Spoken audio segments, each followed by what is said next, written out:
Baik, Assalamualaikum warahmatullahi wabarakatuh.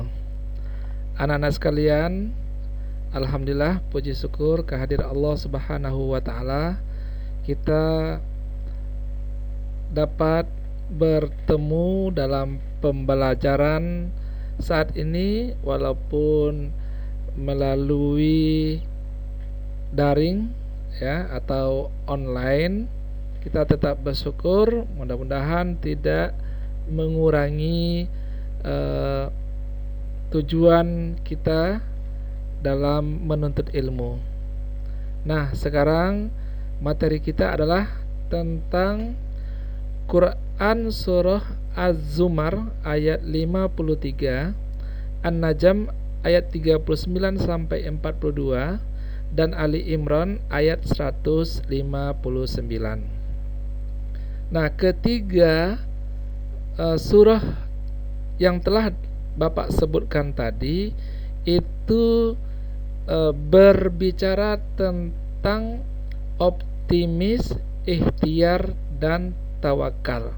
Nah, tiga sifat inilah ya yang merupakan karakter untuk menjadi orang sukses dan bahagia, bukan hanya di dunia tapi juga di akhirat. Ya, ingat anak sekalian, untuk menjadi orang yang sukses dan bahagia dunia dan akhirat harus memiliki tiga sifat tersebut, ya, yang disingkat dengan OIT, ya, OIT.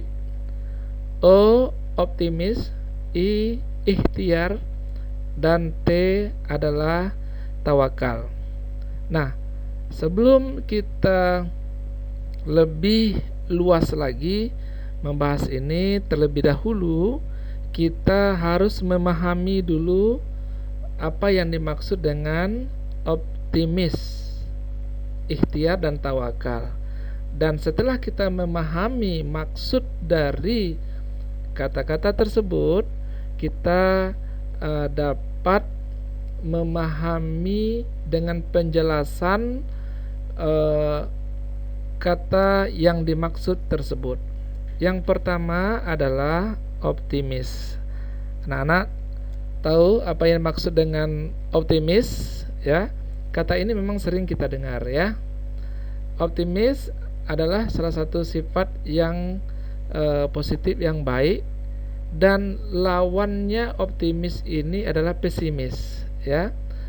Pesimis dalam sesuatu perbuatan yang baik, positif, itu harus kita hindari, ya. Jangan kita mempunyai sifat pesimis kalau terhadap tujuan yang baik. Sebaliknya, kita harus memiliki sifat optimis, ya. Apa itu optimis? Optimis adalah sikap memahami dengan selalu memiliki pengharapan dalam meraih sesuatu yang dilakukan dengan semangat dan penuh keyakinan bahwa dia akan berhasil meraih sesuatu. Jadi dalam sifat optimis ini terkandung rasa punya harapan untuk meraih sesuatu. Itulah yang disebut dengan optimis. Apabila kamu punya keinginan, punya rasa adanya suatu harapan untuk meraih sesuatu, itu namanya optimis. Sehingga apabila kita punya rasa berhasil, rasa bisa melakukan sesuatu itu, maka muncullah yang namanya semangat, ya, dan penuh keyakinan. Maka orang optimis ini kriterianya adalah semangat, kemudian yakin. Nah, dengan sifat optimis ini, ya, orang itu mau dia melakukan sesuatu untuk meraih tujuan, ya, untuk mendapatkan apa yang diinginkannya atau apa yang dicita-citakannya. Mari kita renungkan perbedaan sikap optimis dan pesimis, ya. Contoh, orang yang optimis akan berkata, "Itu sulit, tapi bisa." Orang yang pesimis akan berkata, "Itu bisa, tapi sulit." Ya. Nah, ini ada perbedaan di antara kedua kata tersebut. Yang satu mencerminkan sikap optimis, yang mengatakan itu sulit tapi bisa, ya. Walaupun sesuatu itu sulit, tapi dia yakin bahwa dia bisa melakukannya. Contoh, ya, kita harus melakukan pembelajaran jarak jauh dengan melalui Zoom. Memang sulit, ya, karena bagaimana caranya, jelimet, gini gitu. Tapi ada keyakinan dalam dirinya bahwa dia bisa, insya Allah bisa, apabila mau berusaha. Maka ini adalah ciri-ciri orang optimis. Tapi sebaliknya orang pesimis mengatakan itu bisa tapi sulit, ya, sehingga dia tidak jadi melakukannya. Nah, ini bahaya, ya. Yang kedua adalah ikhtiar, ya. Ikhtiar ini secara bahasa adalah usaha, ya. Sesuatu yang harus kita lakukan, itu namanya ikhtiar. Nah, secara istilah, ikhtiar adalah usaha yang dilakukan seseorang secara sungguh-sungguh, terencana secara matang dengan memperhitungkan untung rugi dan lain sebagainya dalam meraih sesuatu dalam hidupnya, ya. Nah, inilah ikhtiar yang sebenarnya. Itu melakukan sesuatu itu ya dengan sungguh-sungguh. Nah, kalau usaha hanya sekedar usaha, itu belum dikatakan ikhtiar, karena syaratnya harus sungguh-sungguh, ya. Sungguh-sungguh, kemudian apa lagi? Terencana, ya, dan memperhitungkan segala halnya, itu namanya baru ikhtiar, ya. Jangan hanya sekedar usaha saja tapi tidak sungguh-sungguh. Dan kunci sukses dan bahagia yang terakhir adalah tawakal, ya. Kita tahu biasanya kita sering mendengar kata tawakal, tawakal, tawakal. Apa itu tawakal? Ya, menyerahkan diri, menyerahkan segala sesuatunya kepada Allah Subhanahu wa taala, zat yang menciptakan, mengatur segalanya di alam semesta ini. Nah, secara istilahnya tawakal yaitu sikap pasrah seseorang kepada Allah Subhanahu wa taala atas segala usaha atau ikhtiar yang telah dilakukan untuk meraih sesuatu dengan keyakinan bahwa Allah Subhanahu wa taala penentu segala sesuatu. Jadi, ya, orang tawakal ini setelah dia berusaha, dia serahkan kepada Allah, ya, karena Allah lah yang memutuskan segala sesuatunya. Apapun yang diputuskan oleh Allah, itulah yang terbaik bagi dirinya. Nah, inilah orang yang tawakal. Nah, setelah kita melakukan ikhtiar tadi, kemudian hasilnya, ya, sesuai dengan apa yang kita kehendaki, kita bersyukur, ya. Kalau seandainya tidak sesuai dengan yang kita kehendaki, Allah memutuskan lain, nah tetap kita bersabar dan menerima keputusan itu. Itu namanya tawakal, ya. Dan menyandarkan segala sesuatu kepada Allah ini juga merupakan proteksi, perlindungan kita terhadap yang kita lakukan. Kalau berhasil, Allah tetap menjaga kita, dan kalau tidak berhasil, Allah memberikan yang terbaik bagi kita. Oke, anak-anak sekalian, ya, jangan lupa, ya, tetap optimis, ikhtiar dan tawakal, pasti kalian bisa. Nah, selanjutnya yaitu dalil. Ya, pertama optimis itu terdapat dalam Quran surah Az-Zumar ayat 53. Ya, semua segala sesuatunya harus merujuk kepada dalil. Ya, dalil itu ada dua ya, nakli dan akli. Nah, nakli itu bersumber dari wahyu dari Allah Subhanahu wa taala, bisa berupa ayat Al-Qur'an, bisa berupa hadis. Nah, sekarang dalil dalam Quran surah Az-Zumar ayat 53 tentang optimis. Ya. A'udzubillahi minasyaitonirrajim. Qul ya ibadiyallazina asrafu ala anfusihim la taqnatu mir rahmatillah. Innallaha yaghfirudz dzunuba jami'a innahu huwal ghafurur rahim. Katakanlah, wahai hamba-hambaku yang melampaui batas terhadap diri mereka sendiri, janganlah kamu berputus asa dari rahmat Allah. Sesungguhnya Allah mengampuni dosa-dosa semuanya. Sungguh dialah yang maha pengampun lagi maha penyayang.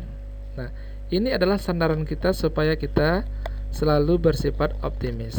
Allah saja yang merelakan, mengakui dan menerima walaupun kita itu melampaui batas. Apa maksudnya melampaui batas?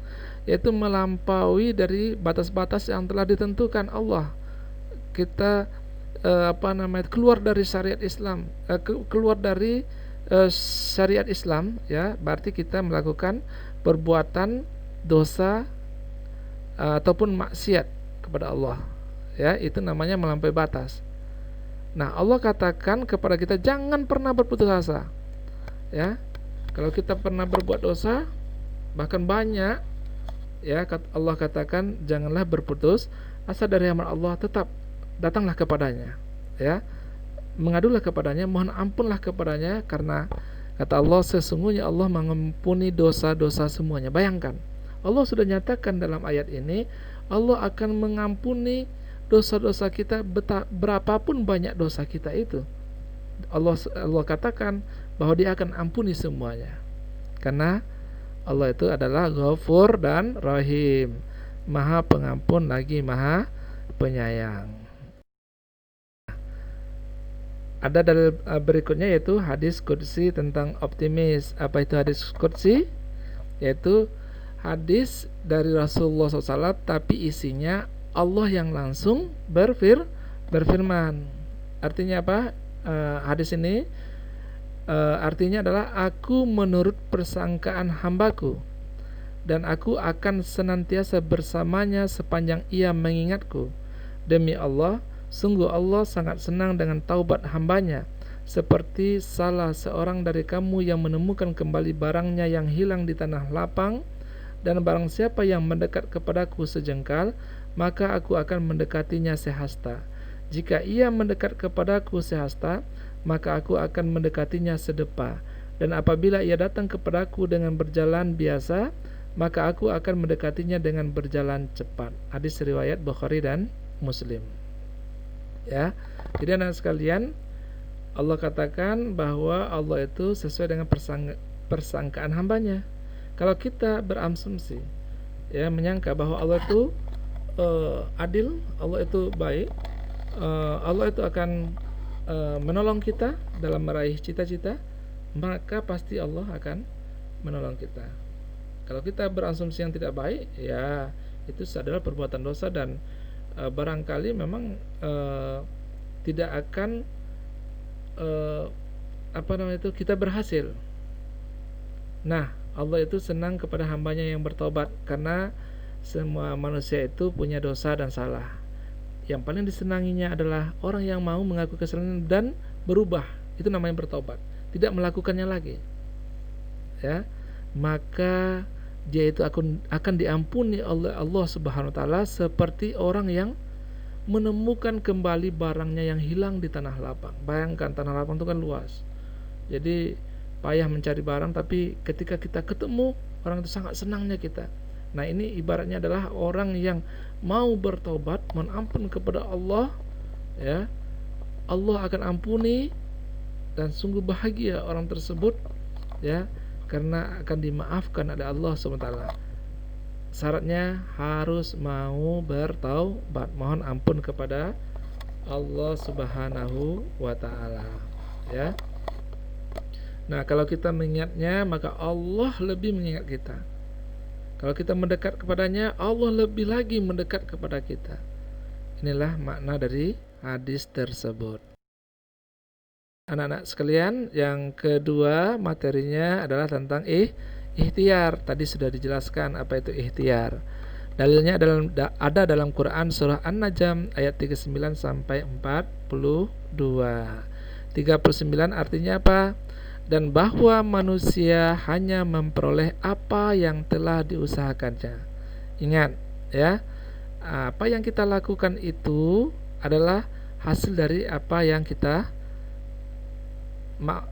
apa yang kita peroleh, apa yang kita dapatkan itu adalah hasil dari apa yang telah kita usahakan, ya.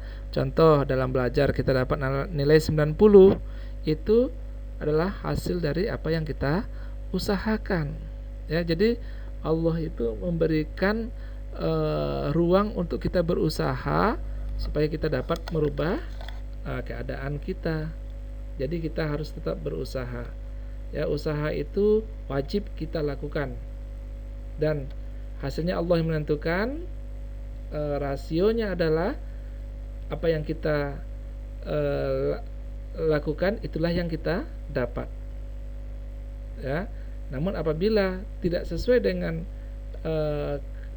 kemauan kita, maka itu adalah ketentuan dari Allah yang memberikan yang terbaik bagi kita. Ayat 40-nya, sesungguhnya usaha itu kelak akan diperlihatkan, ya. Jadi nanti apa yang kita usahakan itu akan ada hasilnya, akan diperlihatkan, bahkan, ya, akan diperlihatkan oleh Allah SWT, ya. Bisa saja di dunia, bisa di akhir hayat kita, bisa nanti di akhirat, ya, hasil dari apa yang kita usahakan. Kemudian ayat 41, kemudian akan diberikan balasan kepadanya dengan balasan yang sempurna, ya. Jadi kalau kita berbuat baik, balasan dari Allah adalah lebih baik lagi, lebih sempurna lagi. Nah, kalau kita berbuat jahat, berbuat dosa, juga ada balasannya, ya. Yang pertama, Allah ingatkan supaya kita tidak melakukannya lagi. Allah berikan peringatan-peringatan supaya kita kembali kepada jalannya yang lurus. Nah, jika kita kena azab, yaitu karena memang kita tidak mau diingatkan, disempurnakan, ya. Dan ayat ke-42, dan sesungguhnya kepada Tuhan mula kesudahan segala sesuatu. Semuanya yang apa kita lakukan di atas dunia akan berakhir dan menuju kepada Rabb, kita akan kembali kepadanya, darinya, dan kembali kepada Allah Subhanahu wa taala. Kemudian hadisnya, hadis riwayat Bukhari, ya. Rasulullah SAW bersabda, tidaklah seorang hamba memakan makanan yang lebih baik dari hasil usaha tangannya sendiri, dan sungguh Nabi Daud alaihissalam makan dari hasil usaha tangannya sendiri. Hadis ini mengatakan bahwa hasil usaha kita itu lebih baik, ya, daripada kita mengharapkan bantuan orang lain, apalagi dengan cara meminta-minta, ya. Hindari, maksudnya kita tidak boleh sebenarnya meminta-minta, ya. Ada kalanya hukum meminta itu haram, ada kalanya mungkin makruh, ada kalanya boleh, tetapi intinya Islam mengajarkan kepada kita untuk tidak meminta-minta, ya. Lebih baik kita menikmati hasil dari jerih payah kita sendiri, ya. Itu jauh lebih baik daripada kita meminta-minta. Seperti Nabi Daud, orangnya gigih juga bekerja, ya. Dia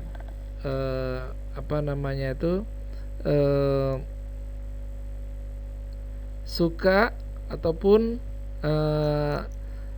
lebih suka untuk melakukan usahanya sendiri ya dibandingkan mengharapkan dari yang lainnya selain dari Allah Subhanahu wa Ta'ala. Nah, yang terakhir adalah tawakal ya. Tawakal. Quran surah Ali Imran ayat 159. Nah, ini yang perlu kita garis bawahi. Ada ayat mengatakan faiza azamta fatawakkal 'alallah innallaha yuhibbul mutawakkilin.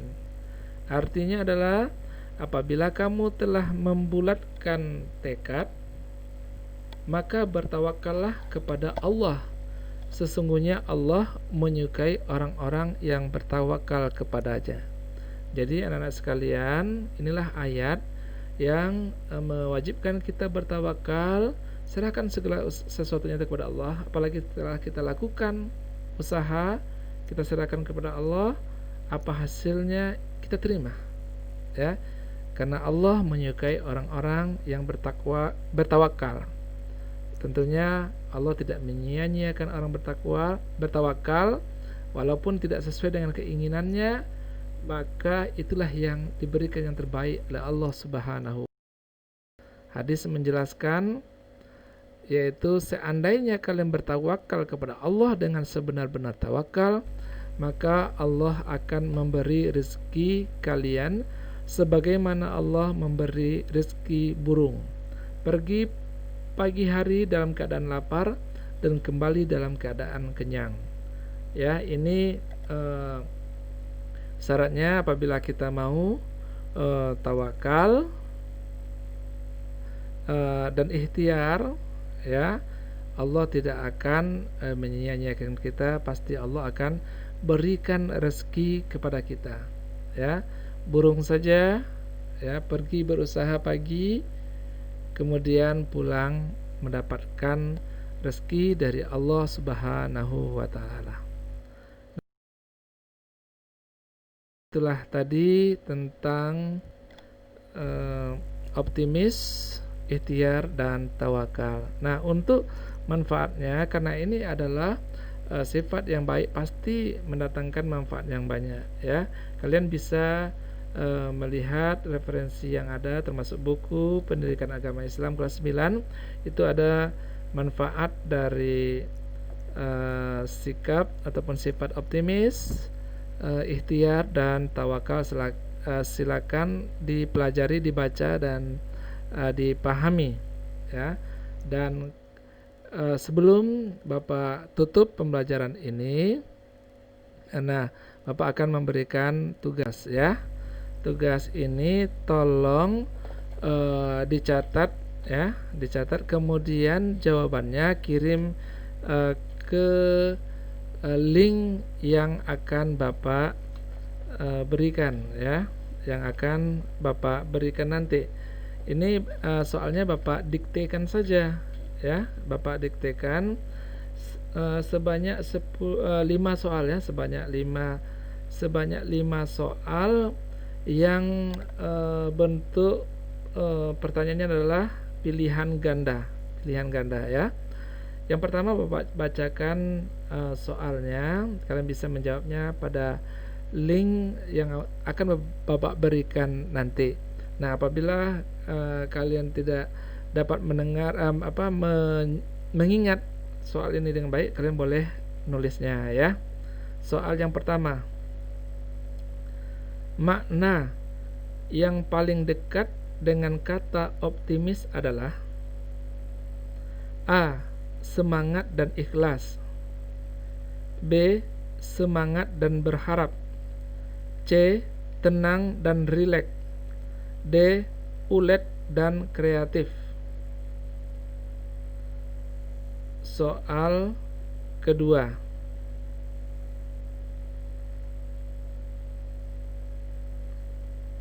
manusia hanya berusaha, tetapi yang menentukan berhasil atau tidak adalah A. Allah Subhanahu wa Ta'ala, B. Nabi, C. Malaikat, D. Guru. Soal ketiga, Sesungguhnya Allah tidak akan mengubah suatu kaum sebelum mereka mengubah keadaan diri mereka sendiri. Tercantum dalam A. Surah Ar-Ra'd ayat 8, B. Surah Ar-Ra'd ayat 9, C. Surah Ar-Ra'd ayat 10, D. Surah Ar-Ra'd ayat 11. Ya. Kemudian soal keempat,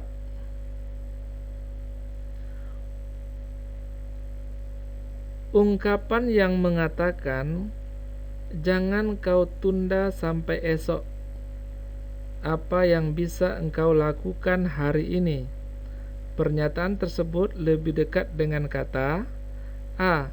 Optimis, B. Ikhtiar, C. Tawakal, D. Ikhlas. Soal yang terakhir anak-anak sekalian, makna tawakal kepada Allah yang benar adalah pasrah secara total dengan disertai A. Sikap malas, B. Sikap sombong, C. Usaha maksimal, D. Sikap tawaduk. Nah, itulah 5 soal untuk tugas pada materi ini. Tolong dijawab melalui link yang akan Bapak berikan nanti. Nah, demikianlah pembelajaran kita hari ini. Mudah-mudahan bermanfaat bagi kita semua. Mari kita tutup dengan lafaz hamdalah. Alhamdulillahirabbil alamin. Wassalamualaikum warahmatullahi wabarakatuh.